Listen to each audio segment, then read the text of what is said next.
Influence is what puts leaders in positions of power, money in people's pockets, and teams in winning circles. Influence, huh? We aim to influence every time we talk about a controversial topic. The Kardashians invented. When we offer advice. Trust me, bro. Or when we try to haggle that price at your neighbor's yard sale. I can't afford $10. Influence, or the desire for it, is everywhere. But learning how to influence others without them knowing is tricky. Real power comes from undetectable influence. Before I give you the 6 steps to do so, please note that influencing someone is not the same as manipulating them. How? Influencing's intent is positive, which means you think you're influencing for the good of the other person or for the common good. It's good for me, it's good for the university. Manipulating, on the other hand, is for a self-serving agenda to get something out of it for you. Only what's good for me. Influencing is also transparent and honest, not deceptive like manipulation. Finally, influencing respects the free will of others and never pushes someone's limits or crosses a line. That's okay, yeah. Okay, now that that's cleared up, here's how to influence others without them knowing in 6 steps. Number 1, know the 3 approaches. There are 3 main tactics used when trying to influence others: logical appeals, emotional appeals, and cooperative appeals. You'll need logic in all situations, but some people are more likely to go with emotions or collaboration, so choose your approach based on your audience. Logical appeals tap into intellect and rationale, so your arguments will focus on organizational benefits, personal benefits, or both. Emotional appeals project individual goals or values. This will target your audience's feelings of well-being or a sense of belonging. You know that commercial with the sad song and the puppy dog eyes? It tugs at your heartstrings with an emotional appeal. Finally, cooperative appeals initiate what you and this person will do together. It creates an alliance and aligns your goals so that you can work together. An excellent strategy for the workplace. Speaking of co-ops, this channel works with subscribers like you. Without you, we can't bring more videos to the table. And without the videos, this channel and YouTube entertainment just wouldn't exist. We put in hours of work to make these videos just for you. Do you mind putting in a minute or 2 to like and subscribe to show your support? You know I appreciate you. Number 2, build trust. Now that you have your approach, you'll need trust and connection to put it into place. You ever notice that nobody likes car salesmen? Why is that? Well, they tend to want to sell for their own good. They aren't known for looking out for the customer, and they use pressure sales tactics to make others spend money. See, I said absolutely nothing positive for the customer. No trust there. The other day, though, I met a salesman for a home security system that was able to establish some trust with me within 10 minutes of talking. First of all, we somehow started talking about our jobs, and it turned out that he had a similar college background as I did. There's that connection.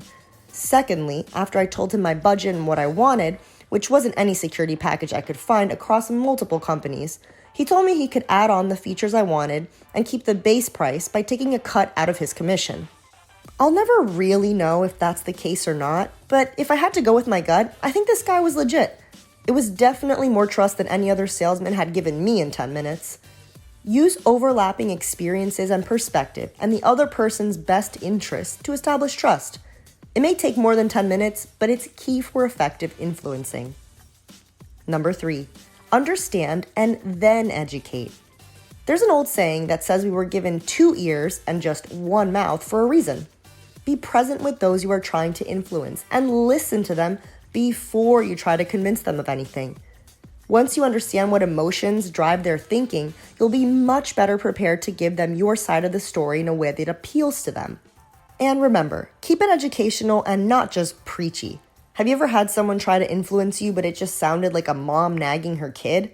Tell me about it in the comments. Number 4, acknowledge objections. You can't just run through this list in a 5-minute conversation and expect the person to jump into your corner. Objections will happen. Not everyone sees eye to eye, and that's exactly why we don't have world peace. Sad moment aside, it's okay to not agree. Ask questions to clarify the other person's point of view, and answer as non-emotionally as possible. Remember that it isn't personal. Great ways to learn more about someone's perspective are to find out what is essential to them and what they're going through. Number 5, show sincere appreciation. In any influential interaction, it is essential to compliment the person you're trying to persuade. This doesn't mean you stop mid-discussion and compliment them or be fake. Remember that influence is genuine through and through. The other option is manipulation. To keep your praise sincere, note the fine line between showing praise and kissing someone's butt. No one likes a suck-up. Show praise instead by giving a heartfelt compliment towards the beginning of your discussion and anytime you feel something positive about that person. But make sure it's appropriate and not too frequent, or this will come off as simply too much. Number 6, be intentional. Influencing others means your actions and words are intentional, not only when you're trying to convince someone of something, but all day and every day. Being intentional isn't always a good thing. I could tell someone they are a pile of dung that stinks up my life with the intent to hurt them, and I succeeded at being intentional. The key is that your intention comes from good, and that you choose your words with care. As for intentional actions, it means you are prepared. You come to a meeting knowing exactly what's going to go down and how you'll go about it, and show that you bring your best to the table time after time. Now that's someone who I want to learn from.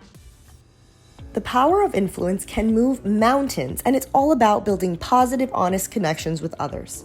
So long as you have genuine positive outcomes in mind, I'm confident you can become more influential every day. Until next time, keep influencing positively and building strong, honest connections in your life. As always, thanks for watching.